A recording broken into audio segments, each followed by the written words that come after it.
Hello, c'est Wesley. Pour écrire juste, je suis en direct avec Sandrine Campez. Bonjour Sandrine. Bonjour. Voilà, j'espère que vous allez bien vous aussi. Sandrine, alias La Plume à Poil, oui. C'est ça? C'est le nom de mon blog. C'est le nom de ton blog. Oui. Exactement, tu es donc rédactrice et blogueuse et toi tu es spécialisée dans la langue française.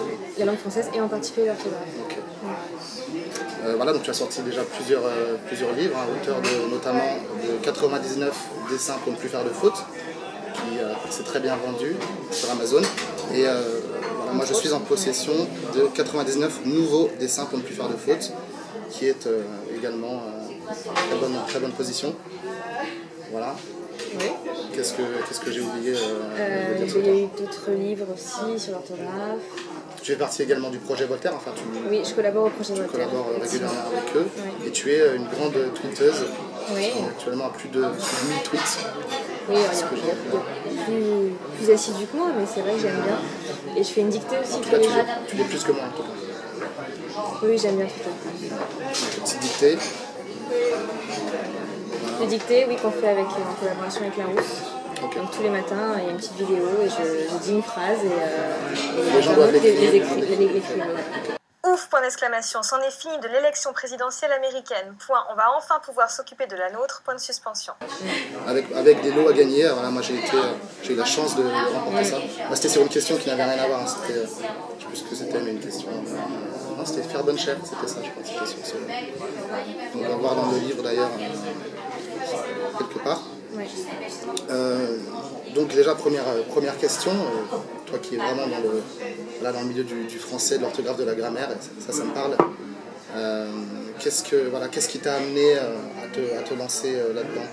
Est-ce que c'est une vocation que tu as toujours eue depuis toute petite parce que tu étais première en dictée ou est-ce qu'au contraire tu as eu un déclic un jour comme ça? Si, j'étais première en dictée comme toi. Quasiment. Mais alors, petite, j'aimais lire, j'étais très curieuse. Je pense qu'en fait, le point de départ, c'est une grande curiosité. Parce que le français, c'est infini. Je me dis qu'en une vie, j'arriverai jamais à connaître tous les mots du dictionnaire, leur étymologie, toutes les expressions. C'est d'une richesse vraiment infinie. Donc il y a de la curiosité. Effectivement, j'ai toujours aimé lire, toujours aimé écrire des petites histoires. Après, la vocation elle est venue quand même plus tard. Mes études, j'ai fait Sciences Po avec Aix-en-Provence, donc on écrivait beaucoup, on était très ouverts sur la culture, sur des choses comme ça. Et en 2011, enfin déjà à partir de 2010, j'avais commencé à noter dans un carnet ce que j'entendais. Ça pouvait être des fautes d'orthographe, ça pouvait être aussi des slogans publicitaires qui me plaisaient. Alors je les notais, des expressions, je me disais ça me servira. Un jour, je sais pas, j'ai noté tout ça, puis un jour je me suis dit mais pourquoi le garder pour moi? Je vais faire un blog et je vais écrire des petits billets d'humeur sur les mots et c'est comme ça qu'est née La Plume à Poil, donc c'était en 2011. Ok, super. Et donc là-dessus tu as enchaîné, tu as commencé à... Alors là j'ai écrit des articles et puis il y a le magazine Les Timbrés de l'orthographe qui est sorti à ce moment-là, le premier numéro, et c'était le premier magazine sur la langue française et l'orthographe. Il y avait des magazines avant sur la lecture, le magazine littéraire, lire. Et c'était le premier magazine sur l'orthographe et j'ai contacté en fait le rédacteur en chef, Stéphane Chabonat, qui est aussi directeur des éditions de Portin, qui édite donc le magazine et d'autres livres, et notamment sur l'orthographe. Et tout est parti de là en fait, de cette petite bouteille à la mer que j'ai jetée. Et puis j'avais une rubrique à l'époque sur mon blog qui s'appelait OrthoTweet, donc c'était des règles de français en 140 caractères maximum. Et ça lui a plu. Et il m'a dit, si tu veux, je suis prêt à vous publier. Et j'ai publié donc, mon premier livre comme ça. C'était en 2013 qu'il est sorti. Félicitations. Merci. Donc il ne faut jamais hésiter, je vais vous donner un petit conseil. Ouais.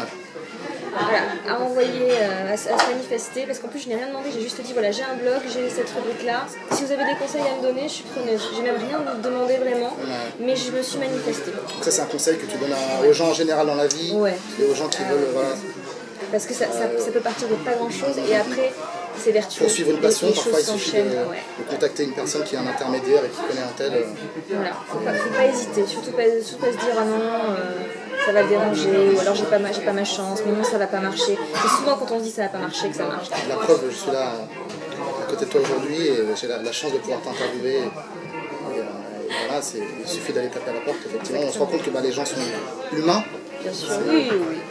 voilà, Puis dans ce domaine-là, un tweet, un message sur Facebook et voilà, tout le monde n'a pas le temps de répondre. Il y en a qui sont des personnes qui sont plus débordées que d'autres, mais il faut tenter. Et puis le milieu de l'orthographe, je vois qu'on commence un peu à tous se connaître, les auteurs, c'est un milieu qui est vraiment sympathique, vraiment. Et moi je suis aussi assez fière parce que c'est vrai que le fait d'être... Il faut laisser tomber le mythe du grammaire nazi. Voilà, c'est là où je veux en venir. Les dents acérées comme ça. Puis montrer aussi qu'il y a des jeunes, je considère quand même encore un peu jeunes, qui peuvent s'intéresser à l'orthographe, ou que je sois une femme aussi. C'est vrai que dans l'imaginaire collectif, ce qui n'est pas totalement faux, mais celui qui s'intéresse au français, à l'orthographe, c'est souvent un retraité, un monsieur. C'est un peu la figure de Bernard Pivot. Qui sont, Bernard Pivot, Alain Rey, qui sont des personnes que j'adore, qui m'inspirent énormément. Et je trouve ça peut-être sympa aussi de montrer que de rafraîchir aussi un peu l'image qu'on peut avoir. Moi, c'est des gens qui m'inspirent énormément. Sûrement grâce à eux que je fais ce que je fais.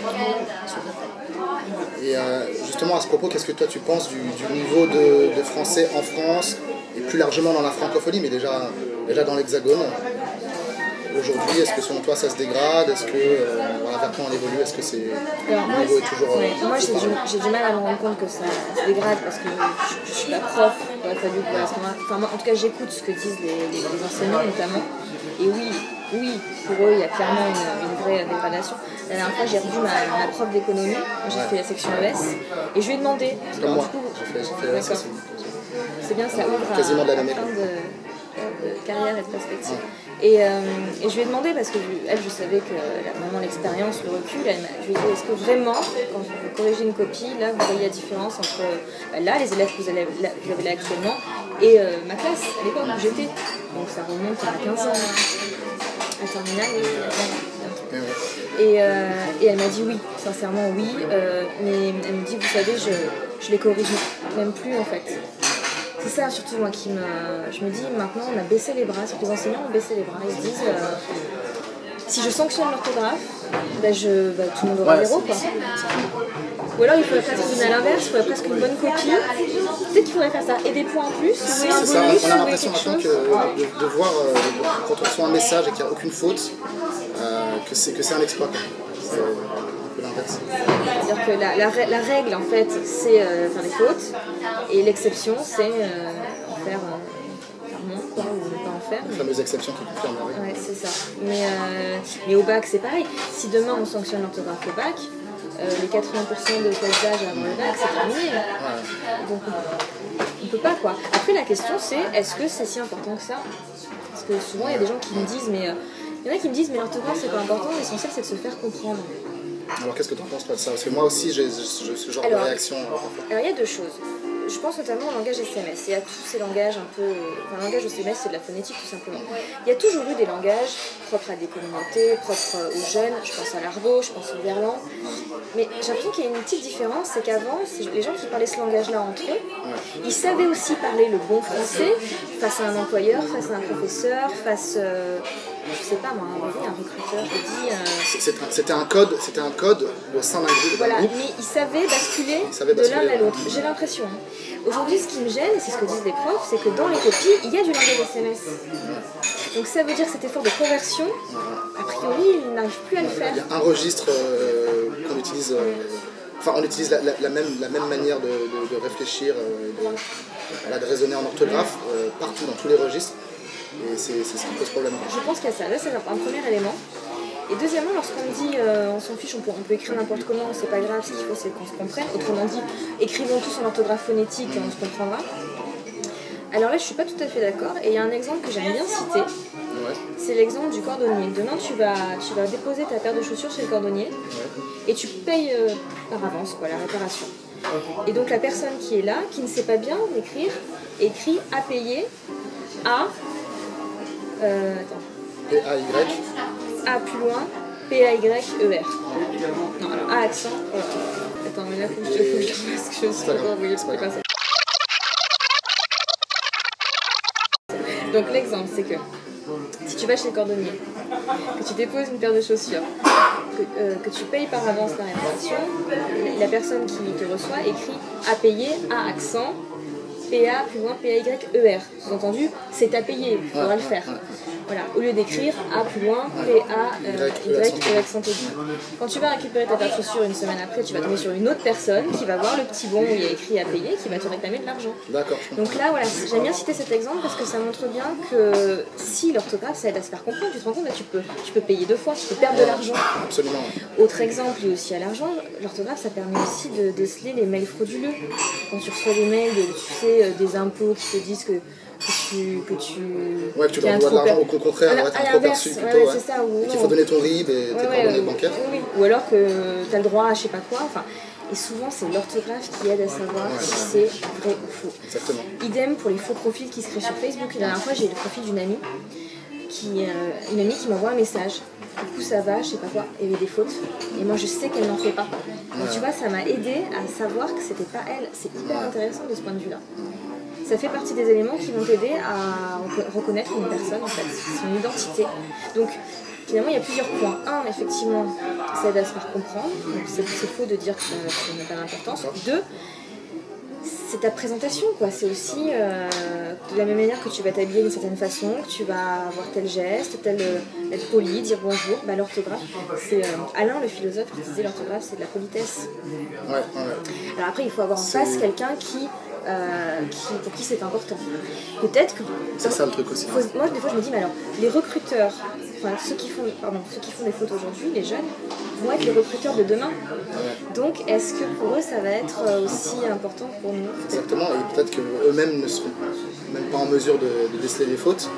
Et limite, en écrivant juste, ils auraient l'impression que c'est toi qui fais la faute.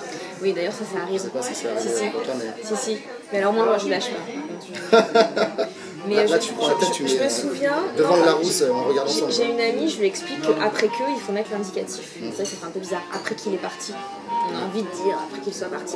Après qu'il est parti. Et c'est très logique. L'action a été réalisée. On est sur l'indicatif, on n'est pas sur le et à l'inverse, si c'est avant que... Alors avant qu'il soit parti.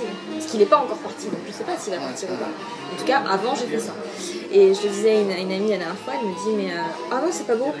Ah bah moi, je continuerai à dire après qu'il soit.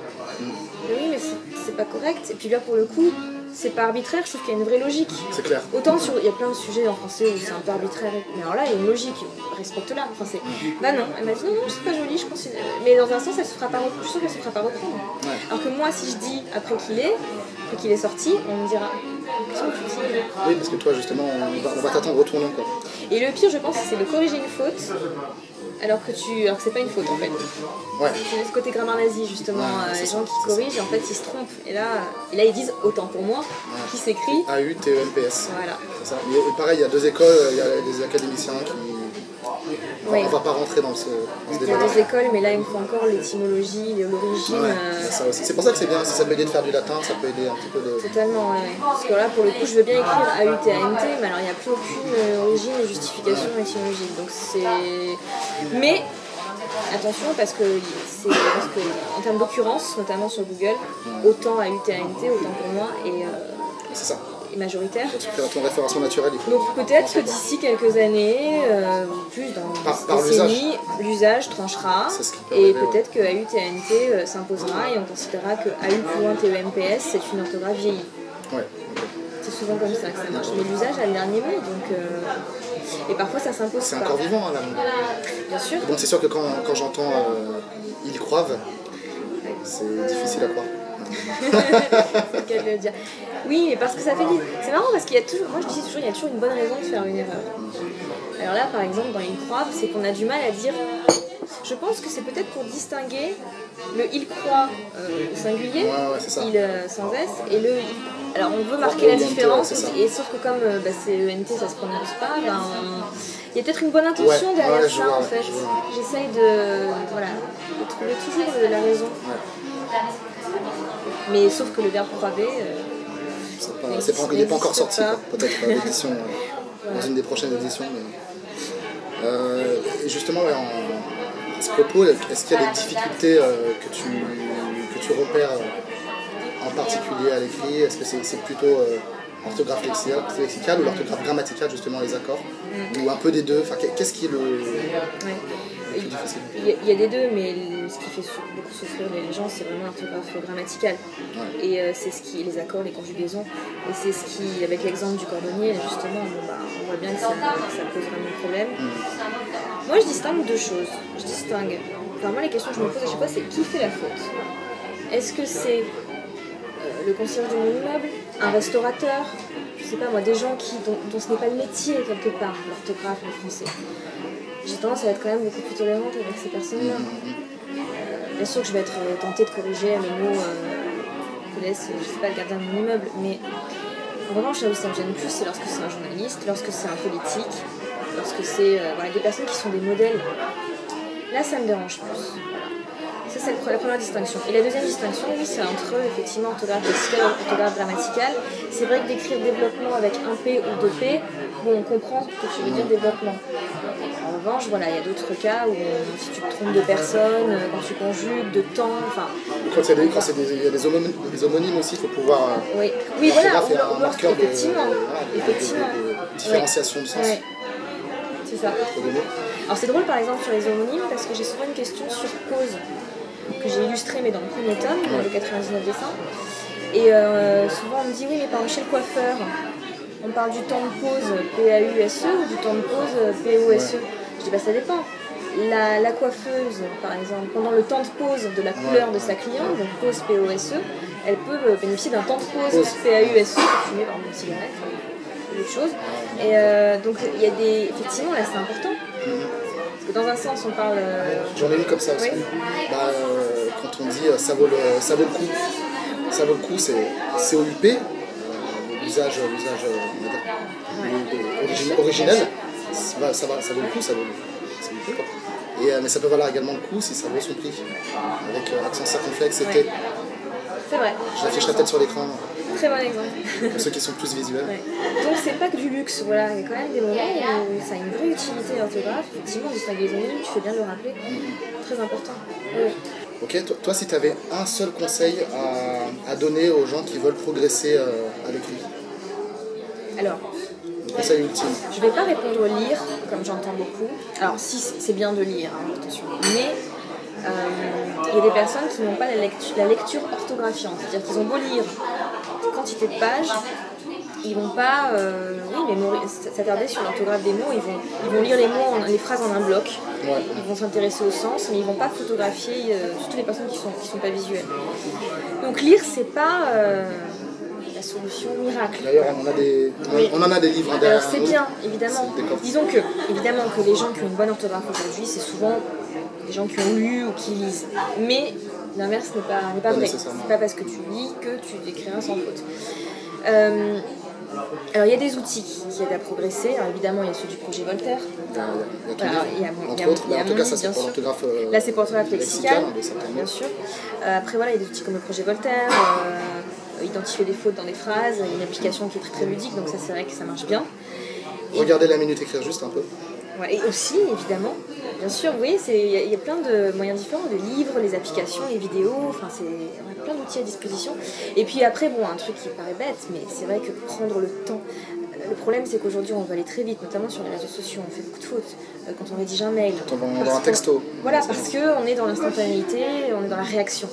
Il faudrait prendre le temps, quand c'est possible, de relire, alors parfois même de laisser reposer. On écrit un mail.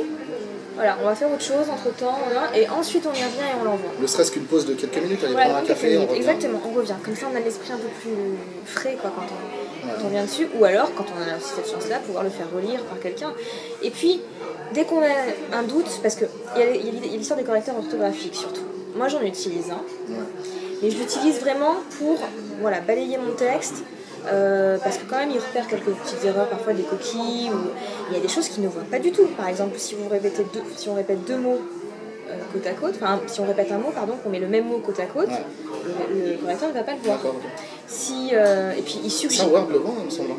Peut-être Word, mais là un correcteur professionnel, qui est payant et tout, il ne le voit pas. Et oui, il y a un truc. Et puis alors le correcteur fait faire des fautes. Le correcteur va corriger à des endroits où il n'y a pas de faute. Et notamment le fameux ils se sont succédés. Alors là c'est vrai que c'est une erreur assez courante. On a tendance à mettre un S, on a tendance à le mettre parce qu'on se dit bah, c'est l'auxiliaire être, donc ça s'accorde, c'est un verbe pronominal. Et ben non, parce qu'on succède à quelqu'un. Donc ils ont succédé à qui? À ceux. On prononce ceux. Donc dès lors qu'on pose la question à qui, à quoi, c'est un COI. En fait, le ce il est COI, il n'est pas COD. De même, ils se sont téléphonés. Ouais, ils se sont téléphonés. Ils ont téléphoné à qui? À ceux, donc ça sera et. Ils se sont parlé, etc. Ils se sont souri. Par contre, elles se sont appelées, là on mettrait ES parce qu'on appelle quelqu'un. Exactement, c'est ça. Par exemple, elles se sont Je téléphonées l'avais révisé. et elles se sont appelées ES. Voilà. D'accord. Et ben Word souligne, alors par exemple si j'écris elles se sont téléphonées et, ben Word va souligner téléphoner et suggérer ES. Voilà. Parce que le correcteur va être pas mal sur le lexical, mais sur tout ce qui est grammatical, il faut quand même un raisonnement. C'est-à-dire qu'on est obligé de prendre en compte le sens de la phrase, où est le sujet, où est le verbe, et ça, une machine, c'est qu'une machine n'arrive pas à le faire. Mais le jour où on arrivera à faire ça, ça changera peut-être la vie de on sera certains. au chômage. Voilà, donc, Et d'autres personnes aussi. on va prier pour que ce soit pas tout de suite. Ouais. Alors ouais, j'ai une petite photo à te montrer. Voilà, on l'affiche également pour que vous puissiez la voir sur l'écran. J'ai vu ça à Lyon. J'aime, la marque j'aime, achète vos bijoux à leur juste valeur. Ouais. Et selon moi, il y a une faute. Qu'est-ce que tu en penses? Oui, tu aurais écrit à leur juste valeur tout au singulier. Ouais. Ouais. Mais je pense que alors, je l'aurais fait aussi, parce qu'effectivement, un bijou a une valeur. Et je pense que l'expression on dit à sa juste valeur, on ne dit pas à ses justes valeurs. Je l'apprécie à sa juste valeur. Même s'ils ont chacun une valeur différente, et ça fait plusieurs valeurs, ils ont chacun une valeur financière, monétaire. Donc comme toi, je pense que le singulier est plus adéquat. Mais c'est pas une énorme faute, mais voilà. En tout cas, c'est écrit gros. Hein. Voilà, je sais pas quelle police c'est, quelle taille de. C'était où cette image? C'est en plein centre-ville de Lyon. D'accord. Mais il faudrait le réécrire là. Ah ouais, je vais le réécrire. Ouais. J'aime pas, je vais mettre le plus. Voilà. Mais en tout cas, voilà, bah, écoute, non, mais parce que je me posais vraiment la question là, c'est quand même subtil et ça prouve que l'orthographe c'est du bon sens aussi, quoi. C'est arriver à sentir les choses, enfin à sentir les choses. C'est pas. Alors, il y a des choses. C'est du bon sens, quoi. Si on avait mis leurs enfants, ils ont plusieurs enfants chacun. Là, il y a du bon sens, mais il y a aussi beaucoup de choses un peu arbitraires. Je te donne un exemple. Comment tu écris un champ de blé? C-H-A-M-P. T'as pas eu envie de mettre un S? Bah, j'en ai pas vu en tout cas. Bon, mais c'est bien, il n'y en a pas. Mais moi, par exemple, j'ai toujours été tentée de mettre un S à champ, et puis je me suis rendu compte que j'avais une bonne raison. Parce que tu écris bien le temps, T-E-M-P-S, un corps, C-O-R-P-S, un puits, P-U-I-T-S. Il y a toujours ce S étymologique en fait, parce que temps c'est tempus, corps c'est corpus. Il y a les champs aussi, peut-être que le champ. Ouais, je sais. Bah non, le corps, les corps, le temps, les temps. C'est juste un oubli, tout simplement. Okay. Ça c'est difficile à expliquer. Pourquoi? Bah oui, mais ça, le français, c'est vrai que c'est une langue bâtarde là-dessus. Il y a des mots qui sont passés à la trappe en fait. Outre-mer, ils nous font souvent remarquer que c'est absolument. Parfois, c'est absolument pas fondé. Il y a des exceptions, beaucoup d'exceptions en français, quoi. Oui. Mais c'est ce qui permet aussi de faire des dictées, de faire des. C'est vrai que l'orthographe lexicale, c'est peut-être un peu plus élitiste. Parce qu'on peut, l'orthographe grammaticale, une fois qu'on connaît ses conjugaisons, les règles d'accord, c'est moins infini comme possibilité. Okay. C'est pour ça que les amateurs de dictée, je vous parle de dictée de pivot, etc., ils se concentrent sur l'orthographe lexicale. Parce que on peut vraiment trouver les mots que personne n'a jamais rencontrés et qui ont une orthographe totalement fantaisiste. C'est là où finalement les champions d'orthographe, c'est là où les meilleurs se mesurent à ce niveau-là. Ils vont se distinguer à ce niveau-là. Au niveau de la grammaire et la conjugaison, non, c'est pas sur ça que ça va porter. Les pièges ne vont pas porter sur ça. Voilà, et cet aspect-là qui est important aussi. Ok, merci beaucoup à Sandrine de m'avoir accordé ce temps et d'avoir accordé ce temps aux auditeurs d'écrire juste. Je te souhaite une bonne suite de journée. Qu'est-ce que je peux te souhaiter d'autre? La réussite dans tes prochains opus peut-être? Oui, pourquoi pas un tome 3. Ouais. Le 19 décembre. Voilà. Ok. C'était Wesley pour écrire juste. Avec Sandrine Campez, c'est ça? Campez, version française on va dire. Voilà. À très vite.